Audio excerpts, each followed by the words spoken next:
The Weight of Love, a narrative journey of the Stations of the Cross. The morning air was thick with tension. Pilate, his hands trembling, washed himself of guilt. But the crowd roared like a storm. Crucify him. Jesus stood silent, his eyes filled not with anger, but sorrow for them, for all of us. The rough wood splintered against his torn skin as he lifted the beam. The weight was immense, but greater still was the weight of the world's sins upon his shoulders. His knees struck the stones, and the cross crashed down beside him.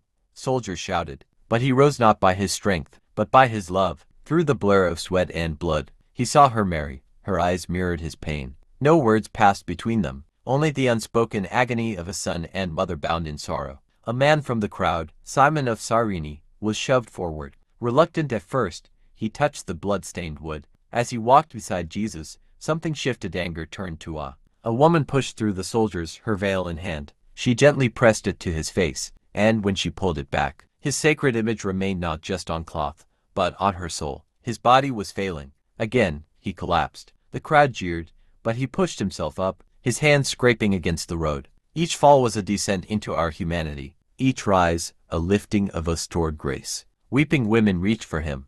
He turned, his voice weak but clear.